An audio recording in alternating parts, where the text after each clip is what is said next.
a rainha trágica do City Pop.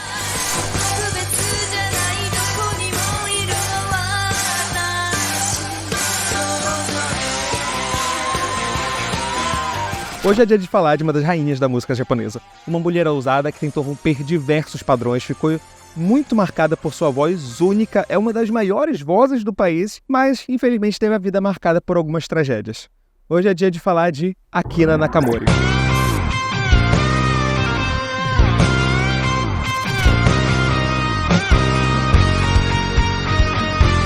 Oi, gente, eu sou o Ri, cineasta, publicitário e eu adoro uma fofoca. E esse aqui é o Claquete de Papel, projeto onde eu falo de cinema, anime e quadrinhos. E nesse quadro, especificamente o Neomati, eu falo sobre City Pop. Então já vou deixando o seu like, se inscrevendo no canal, porque em breve vai ter mais vídeo. Esse aqui, eu dei uma burlada na regra, não segui a votação, porque eu falei, já que vou falar da Seiko, tá no momento de falar da sua rival, e melhor, não me cancelem, a Akina Nakamori. E quando acabar esse vídeo, não deixem de ver aqui no card também um vídeo sobre a Seiko Matsuda. Lá eu contei a versão dela, da história desse mundo idol, algumas coisas eu não quero me repetir muito aqui, mas vamos começar de uma vez, vamos falar da Akina Nakamori, só que em câmera lenta.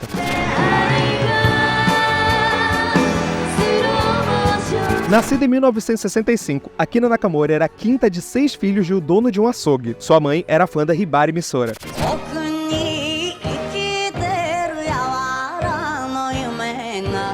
Akina cresceu ouvindo suas músicas e sempre foi de cantarolar. Ela amava as artes e chegou até mesmo a fazer balé. E com o apoio da família, ela seguiu realmente nas artes, e aí ela decidiu que o sonho dela seria ser cantora. Aos 14 anos, em 79, Akina Nakamori resolveu participar do seu primeiro concurso de talentos, o Star Tanjô. Mas, infelizmente, ela não ganhou esse concurso, e ela foi no ano seguinte concorrer ao seu segundo, que também ela não ganhou.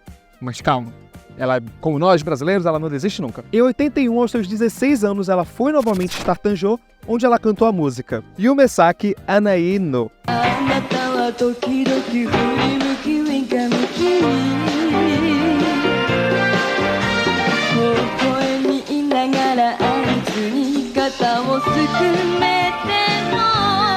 Da já famosa Yamaguchi Momoi, que foi uma grande inspiração para Akina no início da sua carreira. E assim, ela ganhou o concurso finalmente, conseguindo a projeção que ela queria, e já no ano seguinte ela lançou o seu primeiro single, a música Slow Motion.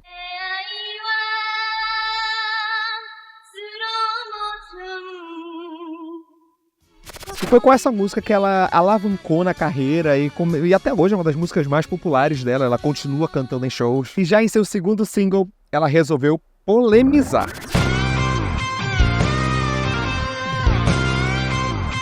Com uma letra que era muito ousada para a época, ela lançava a música Shoujo Ei.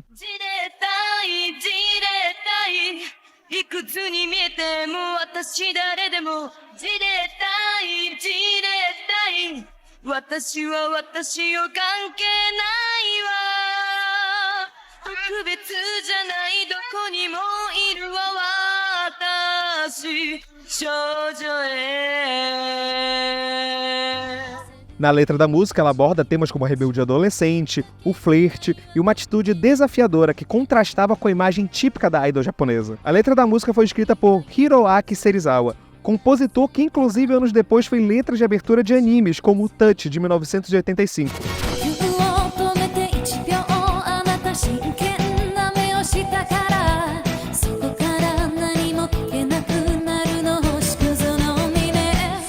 Que eu espero poder falar um dia aqui também, sempre dando desculpa aqui pra falar de anime. Ainda em 82 ela lançou 2 álbuns, o Prologue e o Variation. Yokohama Kuma, inclusive uma das melhores músicas da Akina Nakamori, vão atrás de escutar essa música, ela é perfeita.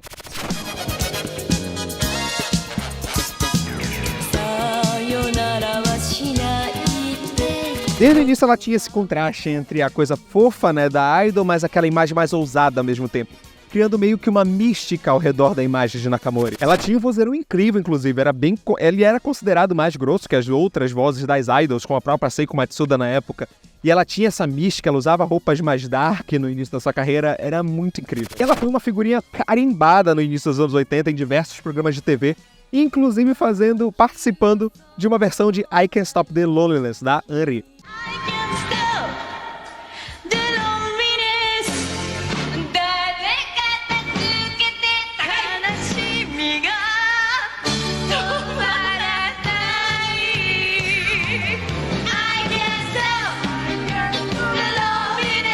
Essa aí no vídeo, inclusive, é a Naoko Ken. Quem sabe um dia eu falo sobre ela aqui. Em 84, foi um dos anos que ela mais abalou a indústria musical com a sua música Jukai. Ela fala sobre causar um rebuliço, sobre ser uma mulher independente e mais, ela fala mal dos garotos que não crescem como homens e continuam sendo eternas crianças.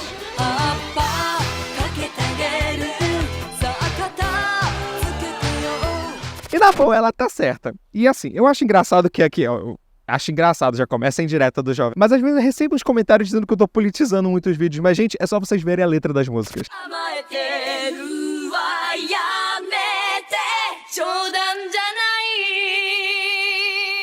Era uma época de ousadia muito grande no Japão, que contrasta muito, como eu já falei lá no início, com o conservadorismo que aumentou naquele país. Mas naquela época, essas mulheres eram umas vozes muito fortes, sabe? Tanto de um movimento, sabe? Uma imagética que era muito importante. Era não, que eu acho que continua sendo importante. Inclusive, ela apresentou essa música diversas vezes. Esse passinho dela de dança é muito icônico. Além de Jukai ser uma música que valoriza muito os vocais dela, sabe? E ela sempre se apresentava com uma roupa mais escura, sabe? Era muito marcante. Ela era uma rainha pré-movimento gótico, dark japonês, sabe?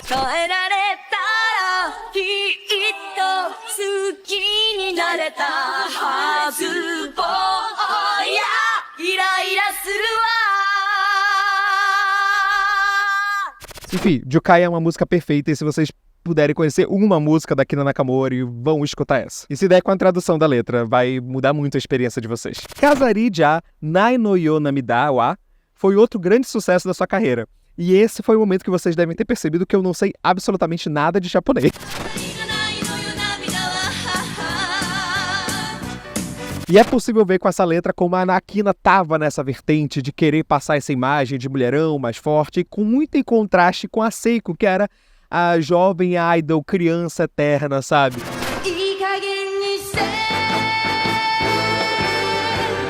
Akina quebrava alguns dos padrões kawaiis, sendo basicamente a ovelha negra da indústria. Em 85, ela teve uma transição na carreira, com músicas mais emotivas, densas, com letras mais pesadas, e tendo inclusive a alcunha de Crying Queen. Mas também em 85 tem uma história que eu acho maravilhosa da Akina. Em 85 ela lançou a música Meu Amor É.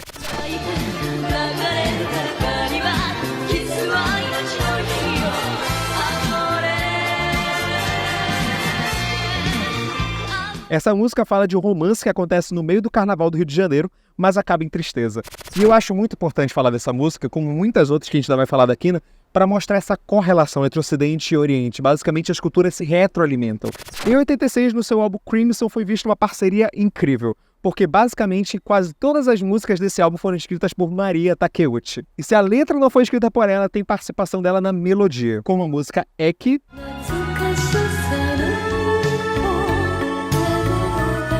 além de um cover de Akina de Oh No, Oh Yes, da Maria Takeuchi.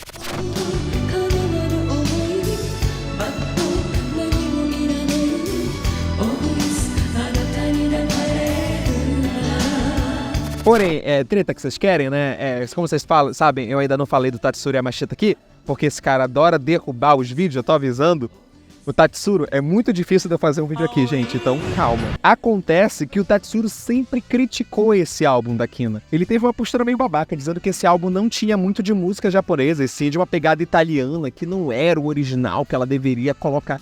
Enfim, ele colocando o dedo na música dos outros. Em 87, ela lançou o seu primeiro álbum totalmente em inglês, já almejando uma certa carreira ocidental, o Cross My Palm. A Nakamori se inspirou muito em músicas de filmes americanos que ela gostava, como Top Gun e Footloose. Algumas das músicas desse álbum, como The Look That Kills, foram relançadas depois em japonês, por exemplo, com o nome Blonde.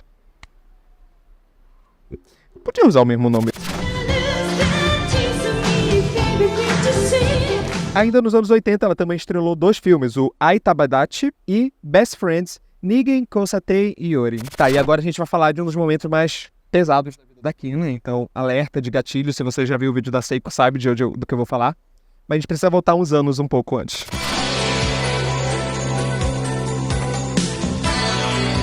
Em 84, Akina Nakamori participou do Kohaku Utagasen, um concurso musical muito tradicional do Japão, que eu já citei no vídeo da Seiko, E naquele ano ela competiu com Masahiko Kondo. Só um parênteses, é engraçado como a vida dos dois já era meio que montada na mídia. Ele posteriormente veio a se tornar o seu namorado. E resumo sobre a treta, né? Em 89, Seiko Matsuda foi flagrada em Nova York quando estava gravando um álbum com Masahiko Kondo. E aí essa notícia estourou na mídia. E a Kina, meio que sem saber o que fazer inicialmente, ela deu uma de Taylor Swift e lançou a música Liar, que era uma música que ela falava que o amor era uma ilusão. Na verdade, ela dizia que o amor era um péssimo sonho.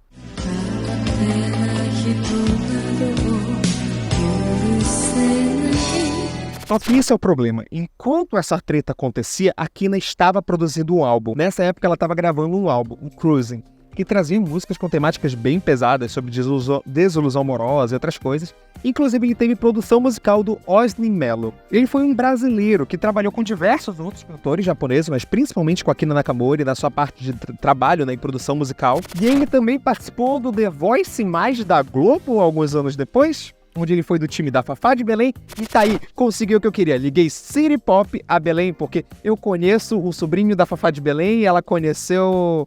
A Fafá de Belém conheceu o Osni, e ele conheceu a Kina Nakamori já é basicamente minha prima. Mas enfim, esse álbum demorou um pouco pra ser lançado, e ele já foi lançado depois de uma péssima notícia. Infelizmente, depois dessa fofoca e toda essa pressão midiática, a Kina Nakamori foi encontrada no apartamento do Masahiko Kondo após uma tentativa de retirar sua própria vida. Nakamori se afastou um pouco da vida pública, tentou cuidar um pouco de si, mas parece que ela nunca mais voltou a ser a mesma. Ela fumou muito, aparentemente ela perdeu muito da voz que ela tinha naquela época. Foi vista extremamente magra também na época, porque obviamente os paparazzis iam muito atrás dela. E aqui eu quero aproveitar uma brecha que eu nunca vou falar do Masahiko Kondo aqui de jeito nenhum nesse quadro. Então, esse vai ser o momento de eu falar o quanto esse cara era um idiota, sério. A gente vê a coletiva de imprensa da Kina, que ela se pronunciou depois da tentativa, né, enfim, do seu ato, e acontece que dá pra ver ele no fundo, ele sempre com muito desdém da história. E além do mais, até hoje, ele é marcado por polêmicas, porque ele já fez parte de uma agência musical que tá ligado a casos de Edo. Além dele ser autodeclarado de extrema-direita, e fez diversos posicionamentos sobre revisionismo histórico, dizendo que os soldados japoneses nunca forçaram atos com pessoas na Segunda Guerra Mundial. Não quero gastar muito tempo falando dele, eu só quero dizer que nunca vou trazer nada sobre o Masahiko Kondo aqui. Esse é o máximo que eu vou falar dele aqui. E eu não quero mais gastar tempo desse vídeo falando desse escroto, então vamos falar da rainha Nakamori, porque depois disso, ela tentou retornar de uma forma muito única para a indústria. Seu retorno foi em 1990, com certo ceticismo, e o pessoal reclamou muito porque ela lançou uma música mais feliz, a música Dear Friends, que ela tem uma vibe mais caribenha, sabe? Depois disso, ela lançou a sua última música a ficar em primeiro lugar da Oricon, a música Mizuni Sashita Hana.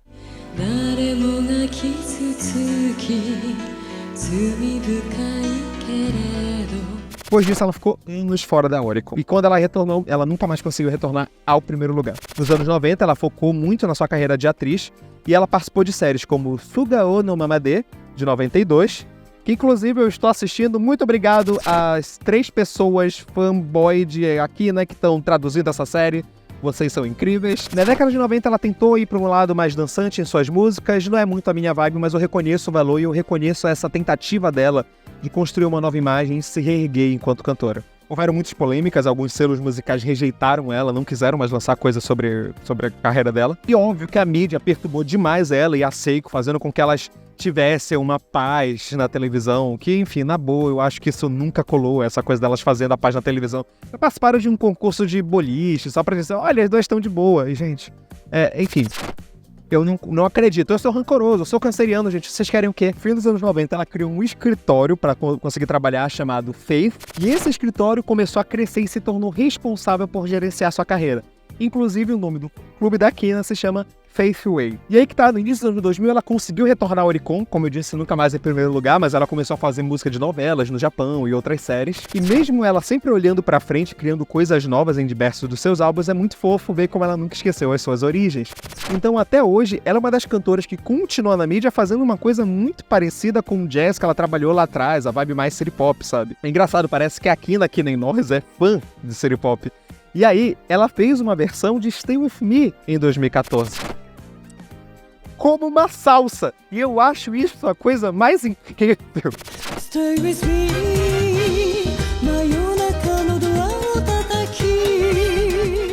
Quédate comigo. Em 2022, ela abriu uma conta no falecido Twitter, inclusive me sigam no Blue Sky, e ela postou uma carta aos seus fãs, dizendo que ela estava se recuperando de diversas adversidades da saúde. Ela declara o amor aos fãs, agradece o apoio que eles têm dado para ela e que ela tá tentando reerguer a carreira. Acontece que um tempo depois, não muito tempo atrás, na real, ela criou um canal no YouTube, onde ela tá postando tanto músicas antigas, versões de músicas antigas, como músicas novas. E é muito fofo como ela agradece muitos fãs depois de tudo que ela passou. Tem uma relação muito maior. Ela costuma dizer que talvez os fãs tenham salvado a vida dela. E é muito também fofo porque ela é muito ligada à família. Ela, inclusive, na época que ela tava no auge, ajudou a pagar viagens pra família toda. Como eu disse, são 6 irmãos, gente. E ela pagou viagem, comprou uma casa nova pros pais. A Kina Nakamori é uma pessoa que nunca largou as suas origens, sabe? Sabem também quem é fã da Kina Nakamori? Aí, vamos lá? O Akira Toriyama, o criador de Dragon Ball, que inclusive quando ele fez um material ensinando seus fãs a desenhar, que saiu no Brasil há alguns anos pela editora Conrad, ele colocou uma imagem onde aparece a Kina como um mascotinho para ele desenhar. Você já viu City Pop e você não sabia. Inclusive eu recomendo também, vou deixar aqui mais uma recomendação, né? Procurem o show Akina East Live, que é incrível, é um concerto inteiro da Kina, ela canta alguns dos seus maiores sucessos e a potência vocal dela nesse show é maravilhosa. Ela foi considerada por anos a Showa Princess, e ela sabe a sua importância, ela sabe o seu legado, e como uma eterna princesa, ela nunca vai perder essa coroa.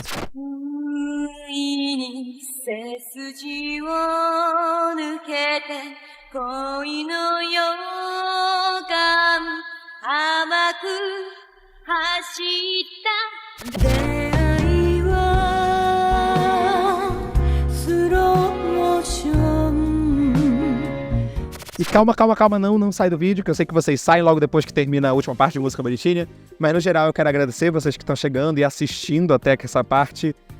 Eu sei que eu trapaceei, mas a enquete tá rolando, já vai rolar uma nova enquete. Espalhem esse vídeo, deixem um comentário aqui se vocês já conheciam, qual a sua música favorita da Kina. Vamos apoiar o canal que a gente tá chegando em 10 mil. Yay! E é isso, me sigam nas outras redes sociais, obrigado pra quem assistiu até aqui e até o próximo vídeo. Henri, fora!